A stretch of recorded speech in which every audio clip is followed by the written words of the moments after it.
Hello and welcome back to my channel. अगर आप class 9 के स्टूडेंट हैं, अगर 2026 और 27 के सेशन में अगर आप क्लास 9 में एंटर किए हैं तो ये वीडियो आपके लिए बहुत ही ज्यादा इंपॉर्टेंट है, इसलिए प्लीज इस वीडियो को स्किप मत कीजिएगा, एंड तक जरूर देखिएगा।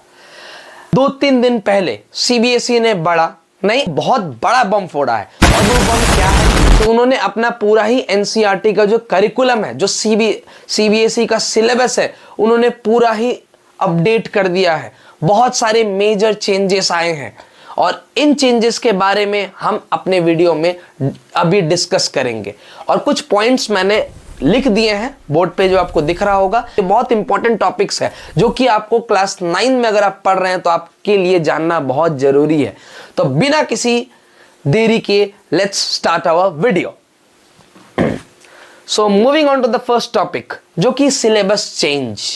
अभी तक जो हम पढ़ते आ रहे थे, करीबन 15-20 साल हमने जो पढ़ा, 20 साल में ये सबसे बड़ा मेजर चेंज माना गया है जो कि सीबीएसई ने अपने पूरे करिकुलम में चेंज किया है। सब्जेक्ट्स तो सब में तकरीबन कुछ ना कुछ चेंजेस हुए हैं, लेकिन एक बहुत बड़ा चेंज देखा जाए तो हमारे इंग्लिश में हुआ है।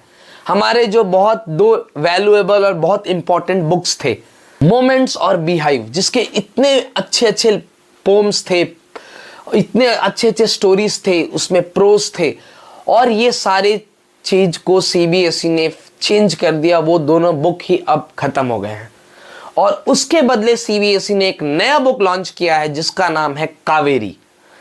इस बुक और वो बुक्स जो हम पहले पढ़ते थे उनमें क्या डिफरेंस है, इसके बारे में हम इस वीडियो में थोड़ा सा डिटेल्ड में बात करेंगे।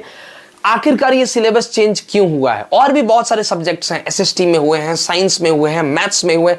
हर सब्जेक्ट में कुछ ना कुछ चैप्टर्स को ऐड किए गए हैं। साइंस में तो यहां तक कि एक नया सेक्शन ऐड कर दिया गया है, आपको और साइंस पढ़ना पड़ेगा। तो ये बहुत सारे मेजर चेंजेस हुए हैं आपके सारे सब्जेक्ट्स में। लेकिन इंग्लिश के तो पूरे बुक को ही चेंज कर दिया गया, पूरे बुक ही रिवाइज कर दिया गया है। पूरे बुक को चेंज करने का सीबीएसई का जो मकसद था वो क्या है? पहले जो हम रूट लर्निंग करते आ रहे थे और अभी हम जो क्लास 8 से 9 के तरफ हम जब मूव करते हैं, तो वैसे भी हम जो 8 में पढ़े होते हैं 9 में बेसिकली उतना वर्क नहीं करता। 8 की पढ़ाई और 9 की पढ़ाई, इसमें जमीन आसमान का अंतर दिखेगा, क्योंकि ये जो नया सिलेबस अपडेट है इसमें यह माना गया है कि रोट लर्निंग जो हम पहले रटते थे उस चीज को एकदम कम कर दिया गया है, इसको रिड्यूस कर दिया गया है और बढ़ाया क्या गया है, कंपेटेंसी बेस्ड लर्निंग और प्रैक्टिस। इस चीज को बढ़ाया गया है कि हमारे क्रिएटिव थिंकिंग को, हमारे क्रिएटिविटी को, इसको निखारने के लिए सीबीएसई ने पूरे के पूरे करिकुलम को चेंज किया है। तो इसके लिए प्लीज आप लोग पेशेंस रखिएगा। नया बुक आने ही वाला है, तो उसमें आपको और डिटेल्ड तरीके से जब हम बुक मिलेगा हमें। अभी तो ऑनलाइन बुक्स बहुत जगह पे हम देख रहे हैं। कावेरी तो कुछ दिन पहले से ही ऑनलाइन में आपको हर जगह दिख रहा होगा, डाउनलोड भी करने का ऑप्शन आ रहा है। लोग डाउनलोड करके पीडीएफ भी हर जगह सर्कुलेट कर रहे हैं।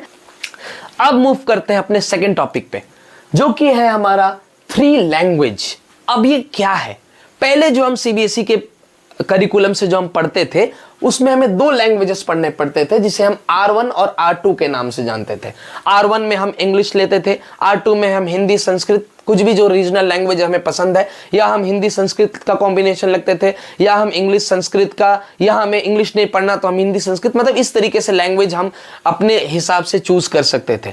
अब जो नया कॉन्सेप्ट आया है इसमें R3 को ऐड किया गया है, मतलब आपको एक रीजनल लैंग्वेज और ऐड करना पड़ेगा, आपको लेना पड़ेगा। बहुत सारे र्यूमर्स इंटरनेट में फैले हुए हैं कि नहीं, इस साल से और या अगले साल के जो बोर्ड्स होंगे उसमें ये इस रूल को कंपलसरी कर दिया गया है, बट ये करेक्ट नहीं इंफॉर्मेशन है। इंफॉर्मेशन करेक्ट क्या है मैं आपको स्क्रीन पे भी दिखा रहा हूं, आप इसको ध्यान से देखिए। इस टेबल को, इस टेबल में साफ साफ लिखा है कि 3 लैंग्वेजेस की जो पॉलिसी है ये अभी नहीं, नेक्स्ट ईयर से, मतलब इस साल से तो लॉन्च किया गया है, मतलब नेक्स्ट ईयर से year by year class increase किया जाएगा। मतलब इस ईयर अगर आप क्लास 6 में हैं तो आपको ये 3rd लैंग्वेज आपके लिए कंपलसरी होगा पढ़ना। ये 3rd लैंग्वेज की पॉलिसी ईयर बाय ईयर 2026 और 27 के अगर सेशन में है तो क्लास 6 के लिए ये कंपलसरी होगा। और जैसे ही आप 27 और 28 के सेशन में जाएंगे तो 6 और 7 के लिए कंपलसरी हो जाएगा। जैसे ही 28 और 29 के सेशन में जाएंगे तो 6, 7 और 8 के लिए कंपलसरी हो जाएगा। तो जैसे ही आप 29 और 30 के सेशन में जाएंगे तो 6, 7, 8 एंड 9, मतलब अभी 9 के लिए इंपॉर्टेंट नहीं है, कंपलसरी नहीं है। कब होगा? 29, 30 और 30, 31 के सेशन में 6 से लेके 9 तक तो होगा ही, इसमें ऐड हो जाएगा 10। तो बोर्ड में ये कब लागू होगा? ये नियम जो थर्ड लैंग्वेज का नियम है ये बोर्ड में लागू होगा 2030 और 31 के सेशन में। तो जो लोग अभी से इस चीज को हाइप बना दिए हैं, घबराहट मन में पैदा किए हैं, इससे प्लीज इस रूमर से दूर रहिए। अभी आपके लिए थर्ड लैंग्वेज कंपलसरी नहीं है, ना कि आपको ऑप्शनल है, कंपलसरी कुछ भी नहीं है। अभी आपको थर्ड लैंग्वेज से लेना देना ही नहीं है। अभी एक एक क्लास हर सेशन में, हर ईयर एक एक क्लास के लिए ये रूल इंपॉर्टेंट मतलब कंपलसरी होते जाएगा। और उस हिसाब से 2030 और 31 के सेशन में क्लास 10 बोर्ड में ये रूल जो है वो कंपलसरी होगा थर्ड लैंग्वेज का। अब ये थर्ड लैंग्वेज का कॉन्सेप्ट है क्या, थोड़ा सा और समझ लिया जाए। तो जैसे हम इंग्लिश लेते थे, मैंने आपको बताया, हिंदी लेते थे, अभी आपको थर्ड रीजनल लैंग्वेज, मतलब इसमें ये कहा गया है कि आप एक लैंग्वेज आपको लेना पड़ेगा फॉरेन, ये कंपलसरी है, और 2 लैंग्वेज आपको लेने पड़ेंगे इंडियन, जो आपके लोकल लैंग्वेजेस होंगे, इसमें से कोई भी आप सेलेक्ट कर सकते हैं। लेकिन इंग्लिश को फॉरेन लैंग्वेज में कंसिडर कर दिया गया है। तो इसके बाद हमारे पास ऑप्शंस क्या बचते हैं? हिंदी बच जाएगा, संस्कृत बच जाएगा, या कोई भी रीजनल लैंग्वेज, जिस स्टेट से आप बिलोंग करते हैं उस स्टेट का एक रीजनल लैंग्वेज को आपको लेना पड़ेगा। अगर आपके मन में यह था कि मैं हायर स्टडीज में कहीं मैं बाहर इंटरनेशनल जाना चाहता हूं तो उसके लिए मुझे जापानीज पढ़ना है, या अभी से आपके मन में एक्साइटमेंट था कि मुझे जापानीज पढ़ना है, चाइनीज लैंग्वेज पढ़ना चाहता हूं, या और भी इंटरनेशनल लैंग्वेजेस में पढ़ना चाहता हूं, अगर आपके मन में एक्साइटमेंट था कुछ भी बाहर के लैंग्वेजेस को पढ़ने का, तो ये शायद चांस अब आपके लिए थोड़ा डिफिकल्ट हो गया इसको मैनेज करना। क्यों?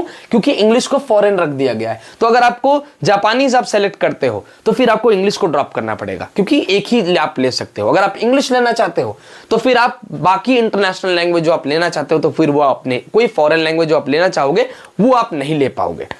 तो ये थोड़ा सा डिफिकल्ट हो गया है मैनेज करना। लेकिन अगर आप इंग्लिश सेलेक्ट करते हो तो फिर आपको एक हिंदी, संस्कृत या रीजनल जैसे बंगाली, आसामीज, जिस भी स्टेट से आप बिलोंग करते हो वहां का एक रीजनल लैंग्वेज आपको सेलेक्ट करना पड़ेगा। मतलब 2 इंडियन प्लस एक फॉरेन के कॉम्बिनेशन से आपको आगे अपना जो लैंग्वेज है उसको सेलेक्ट करना पड़ेगा। अभी के लिए क्लास 6 के लिए जरूरी है। इसके बाद जो हर साल इंक्रीज होगा उस हिसाब से एक एक क्लास बढ़ता जाएगा। ये टेबल मैंने लगा दिया है स्क्रीन पे, आप इसको देख के अच्छे से पढ़ लीजिए। स्क्रीनशॉट भी आप ले सकते हैं, लेके इसको समझिए। अभी 9 में या 10th में इसका कोई मैंडेटरी, कोई कंपलसरी नहीं है, तो अभी आपको घबराने की जरूरत नहीं है। अब मूव करते हैं अपने थर्ड टॉपिक पे, जो कि हमारा बेसिक एंड एडवांस्ड साइंस और मैथ। जैसे ही हम 9 में एंटर करते हैं तो हमको हमेशा 2 ऑप्शंस मिलते थे कि भाई अगर आपको मैथ से डर लगता है तो बेसिक मैथ्स ले लो, बेसिक लेवल के क्वेश्चंस आएंगे इसमें एग्जाम में, आपको बेसिक लेवल का पढ़ना पड़ेगा, ज्यादा टफ नहीं होगा, आपके लिए इजी रहेगा। या साइंस आपको टफ लगता है तो उसी हिसाब से आप प्लान कर सकते हो। लेकिन अब ये जो बेसिक और स्टैंडर्ड का झमेला था, ये जो आप ऑप्शंस देता था, ये अब पूरी तरह से खत्म हो गया है। अब ये रूल नहीं है जहां आपको बेसिक या स्टैंडर्ड लेना पड़ेगा। सबको एक लेवल का पेपर आएगा जो कि स्टैंडर्ड लेवल का होगा। अगर आप साइंस लिए हो, कंपलसरी सब्जेक्ट है, तो साइंस स्टैंडर्ड लेवल का आएगा। मैथ्स अगर आप पढ़ रहे हो तो मैथ्स आएगा स्टैंडर्ड लेवल का। एक ही लेवल का है, इसमें कोई डिफरेंस नहीं है इस लेवल में। अब जो बच्चे हायर लेवल का पढ़ना चाहते हैं तो उनके लिए एक नया कॉन्सेप्ट लाए हैं सीबीएसई ने, वो है एडवांस साइंस और मैथ्स। इसमें आपको क्या पढ़ना पड़ेगा? आपको एडवांस्ड, अगर आप मैथ साइंस में बहुत अच्छे हो, आप चाहते हो कि नहीं मैं फ्यूचर में भी मैं आईआईटी जेईई लेवल का तैयारी करूं, जिसमें भी आप इंटरेस्ट रखते हो, अगर आप उस लेवल तक मैथ्स के लिए, साइंस के लिए, किसी भी एक सब्जेक्ट में आपका इंटरेस्ट ज्यादा है या दोनों में आपका इंटरेस्ट ज्यादा है, तो आप एडवांस्ड साइंस या एडवांस्ड मैथ्स इसके लिए ऑप्ट कर सकते हो। दोनों में से किसी को भी आप ऑप्ट कर सकते हो। ये कंपलसरी नहीं है, दैट इज ऑप्शनल। ये भी ऑप्शनल है। ये जो साइंस और मैथ्स का जो एडवांस कॉन्सेप्ट है, ये एडवांस कॉन्सेप्ट एकदम ऑप्शनल है। अगर आपका मन किया तो आप लीजिए, नहीं मन करे तो मत लीजिए, कोई दिक्कत नहीं है। इससे किसी प्रकार का कोई इफेक्ट नहीं पड़ेगा आपके मार्कशीट पे या आपके एकेडमिक परफॉर्मेंस पे। तो साइंस और मैथ्स, ये जो दो सब्जेक्ट्स हैं, अगर आप मैथ्स में अच्छे हैं तो आप मैथ्स एडवांस ले सकते हैं। अगर आपका इच्छा है केवल मैं साइंस लेने का तो साइंस भी ले सकते हैं। मतलब दोनों सब्जेक्ट का भी कंपलसरी रूल नहीं कि दोनों ही लेना पड़ेगा, इनमें से कोई एक भी आप ले सकते हो। अगर वो ये चाहो तो ये ले सकते हो, ये चाहो तो ये ले सकते हो, दोनों में से कोई नहीं चाहो तो दोनों में से कोई भी नहीं ले सकते हो, जैसे आपका मन उस प्रकार से। क्योंकि ऑप्शनल है तो पूरा पूरी ऑप्शनल ही है, आपके ऊपर डिपेंड करता है। अगर आप चाहते हो तो लेना, नहीं चाहते हो तो मत लेना।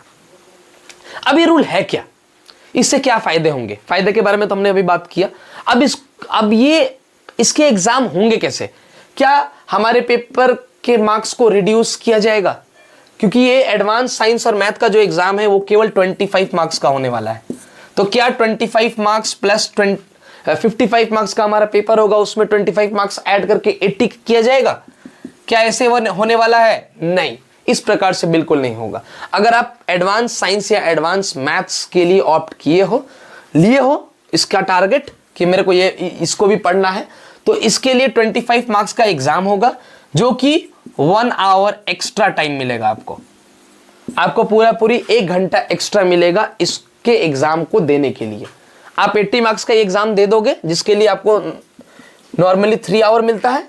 3 आवर के एग्जाम देने के बाद आपको 1 घंटा एक्स्ट्रा मिलेगा, जो कि 25 मार्क्स का ये एडवांस लेवल का पेपर होगा, जिसमें कंपेटेंसी बेस्ड क्वेश्चंस ज्यादा होंगे। और ये भी कहा गया है कि हॉट्स क्वेश्चन होंगे, हॉट्स क्वेश्चन की मात्रा पूरा का पूरा 25 मार्क्स में हॉट्स क्वेश्चन रहेंगे। और इसका रूल क्या है कि 25 मार्क्स में से आपको 50% या इसके एवव 50% या इसके एवव अगर आप स्कोर करते हो तो आपके मार्कशीट में नीचे लिखा होगा कि भाई आपने advance level has been cleared, advance science has been cleared, या एडवांस मैथ्स आप लेते हो तो advance maths has been cleared. ऐसे एक लाइन आपके मार्कशीट पे नीचे लिखा होगा। अगर आप ये सोच रहे हो कि मैंने ले लिया और अगर मैंने मेरा एडवांस मैथ्स एडवांस साइंस अच्छा नहीं किया, मान लो 50 मार्क्स से मेरा नीचे आया, फॉर एग्जाम्पल 10 मार्क्स आप स्कोर करते हो, 50% तो इसका 25 का 50% होगा 12.5 मार्क्स। अगर आप इतना नहीं लाते, अगर आप 10 ही लाते हो या इसके बिलो लाते हो, 9 लाते हो, 8 लाते हो, कुछ भी लाते हो, आपको पहले, क्योंकि आप एग्जाम देके यार आपको फील हो गया होगा कि मैं कितना मार्क्स लाया हूं, तो कहीं आपके मन में घबराहट ना हो जाए कि हाँ इससे मेरा परसेंटेज कहीं कम ना हो जाए। अगर आप बिलो 12.5 मार्क्स स्कोर करते हो तो क्या होगा? तो कुछ नहीं होगा, वहां कुछ भी लिखा नहीं रहेगा। ये भी नहीं लिखा रहेगा कि आपने क्लियर नहीं किया, आपने अटेम्प्ट किया था लेकिन क्लियर नहीं किया, ये भी मेंशन नहीं किया होगा। और परसेंटेज में तो ये चीज ऐड ही नहीं होगा, ये सब आपके बस एक लाइन लिखा होगा कि अगर आप 12.5 मार्क्स से ऊपर स्कोर करते हो तो वहां लिखा होगा कि हाँ आपने क्लियर किया है। नहीं स्कोर करते हो, लेकर के भी नहीं स्कोर करते हो, एग्जाम देने के बाद भी स्कोर नहीं करते हो, तो भी उससे परसेंटेज में कोई लेना देना नहीं है। ये एक ऑप्शनल सब्जेक्ट है, तो मार्कशीट में भी ये ऑप्शनल जैसा ही रहेगा, वहां पर कोई इससे आप ये मत घबराइएगा कि परसेंटेज कहीं मेरा परसेंटेज डिक्रीज ना हो जाए। या अगर आप 25 में से 22 ला देते हो तो ये भी नहीं होगा कि परसेंटेज इंक्रीज होगा, इंक्रीज भी नहीं होगा, डिक्रीज भी नहीं होगा। ये एक ऑप्शनल सब्जेक्ट है जो कि आपके फ्यूचर के लिए बेनिफिशियल होगा, उसके लिए आपको ये लेना है। अब बात करते हैं अपने नेक्स्ट टॉपिक पे, जो कि हमारा एनसीईआरटी बुक्स है। 2 तारीख को जब वेबिनार हुआ था तो इसमें ये एस्टिमेट लगाया गया था कि करीब अभी बुक प्रिंटिंग में है, प्रिंटिंग चल रहा है, तो 15 दिन के अंदर 15-17 दिन के अंदर ये कहा गया था कि बुक्स अवेलेबल हो जाएंगे। तो ये अंदाजा लगाया जा रहा है कि करीब 17-18 तारीख तक बुक्स हर मार्केट पे अवेलेबल हो जाएगा और ऑनलाइन भी सीबीएसई के वेबसाइट्स पे आपको मिलने लगेंगे। तो इसके लिए आप अभी पेशेंस बना के रखिए। और हमारा लास्ट टॉपिक जो है वो है आवर प्लान फॉर इंग्लिश। मैं बहुत दिनों से बहुत सारी वीडियोस देख रहा हूँ सीबीएसई के अपडेट्स के बारे में। ये तो पहले से ही पता था कि सिलेबस चेंज हो रहा है, उसी समय से एक हाइप क्रिएट किया गया था, डर पैदा किया जा रहा था कि भाई ये होगा, इतना टफ होने वाला है, ये होने वाला है, वो होने वाला है। इंग्लिश के लिए भी बहुत तरह तरह की बातें की जा रही थी, लेकिन सिंपल सा बात है, आपके लिए कितना बेनिफिशियल है आप ये सोचिए। अगर आप क्लास 8 से 9 की तरफ शिफ्ट कर रहे हैं तो आप पूरी तरीके से, आपका पूरा लर्निंग ही चेंज हो रहा है, पूरा लर्निंग का प्रोसेस चेंज हो रहा है। तो उस प्रोसेस में हर चीज को समझना जरूरी है। पहले जो हम रोट लर्निंग करते थे, इससे आपको शिफ्ट किया जा रहा है धीरे धीरे। आप इनिशियल स्टेज पे हो, अभी आप शिफ्ट कर रहे हो, क्योंकि रूट लर्निंग आपके लिए बेनिफिशियल कभी रहा ही नहीं है। तो इस कॉन्सेप्ट से दूर होना है और हमें थोड़ा अपने आप को क्रिएटिव बनाना है, चीज़ों को खुद से लिखने सीखना है, नए नए वर्ड्स, नए नए सेंटेंसेस, नए नए फ्रेजेस को ऐड करना है, अपने दिमाग को ज़्यादा सोचना है, चीज़ों को किताबी ज्ञान से दूर, बस आपको स्टोरीज को एज अ स्टोरी याद समझना है कि भाई ये कहानी है, इस तरह से है, बस उसके जो भी आंसर्स होंगे वो खुद से लिखना है। तो इस तरीके से हमारा इंग्लिश का टॉपिक्स हैं, जितने भी टॉपिक्स होंगे उसको हम कवर करेंगे, ठीक है। हमारा प्लान सिंपल है, तो जितने भी इंटरनेट है, जो जितने भी आउटसाइड नॉइज है उससे आप दूर रहिए, एकदम चिल रहने की जरूरत है, किसी भी तरह का कोई डर इसमें नहीं है। और कोई भी मतलब ये देखा जाएगा कि सीबीएसई ने कोई भी खतरनाक कोई ऐसा काम नहीं कर दिया कि आपको डरने की जरूरत है। बहुत सिंपल सा ये चेंज आपके लिए बहुत वैल्यूएबल है। अभी आपको समझ में नहीं आएगा, लेकिन धीरे धीरे जैसे आप नेक्स्ट क्लास में मूव करोगे या आप कैरियर बिल्डअप के फेज में जाओगे तो आपको समझ में आने लगेगा कि ये चीज आपके लिए कितना इंपॉर्टेंट था। एक ही चीज का लॉस है कि आप अपने भाई बहन के किताब को अब यूज नहीं कर पाओगे। लॉस देखा जाता है बस इतना ही है आपका, लेकिन उनसे ज्यादा आपको सीखने को मिलेगा। आपके जो भैया दीदी जो पढ़ के गए हैं उनसे ज्यादा आपको सीखने को मिलेगा, जो ये नया करिकुलम सीबीएसई ने लाया है। इससे आपको बहुत बेनिफिट्स मिलने वाले हैं। प्लीज बिलीव मी, और इसी हिसाब से हमें प्लान करना होगा। तो बाहर की बातों को सुनने की जरूरत नहीं है, एकदम चिल रहिए, रिलैक्स्ड रहिए, और इस चैनल पे आप इसी तरीके से बने रहिए। हमारा प्लान बहुत सिंपल है कि क्लास 9th और 10th के लिए अलग वीडियोस आएंगे, ठीक है, और अलग वीडियोस में लेकर के आऊंगा, चाहे वो ग्रामर हो या हमारा कावेरी का बुक्स हो या फर्स्ट फ्लाइट हो या फुटप्रिंट वाले बुक्स हो, सब चीज के अलग अलग वीडियोस होंगे। किसी चीज को मैं मिक्स नहीं करूंगा। जो मैं बेसिक और एडवांस लेवल के ग्रामर हमें पढ़ाना है वो 1 से 8 तक को मैं कवर करूंगा, और 9 और 10th के लिए एकदम स्पेशल वीडियोस बनेंगे और स्पेशल अलग सेक्शन रहेगा उसका। किसी चीज को मैं मिक्स नहीं करने वाला हूं, बस आप सही जगह पे हैं, हमारा साथ इसी तरह से बनाए रखें। और नेक्स्ट वीक से जो मेरा स्पोकन इंग्लिश का प्लान था वो भी हम लॉन्च कर रहे हैं। स्पोकन इंग्लिश का भी एक अलग सेक्शन रहेगा और उसके लिए भी रेगुलर वीडियोस आते रहेंगे। बस उसको आपको देखना है, समझना है और धीरे धीरे बस बोलने सीखना है, कुछ कुछ वर्ड्स और हल्की हल्की बदलाव अपने अंदर लाना है, छोटे छोटे चेंजेस। तो इसी तरह से मिनिमल चेंजेस आपको पहले करना है, बहुत बड़े चेंजेस, मेजर चेंजेस लाने की जरूरत नहीं है अपने अंदर। बस इसी तरीके से प्यार आशीर्वाद अपना बनाए रखें। अभी तक के लिए इतना ही, मिलते हैं नेक्स्ट वीडियो में। Thank you for watching.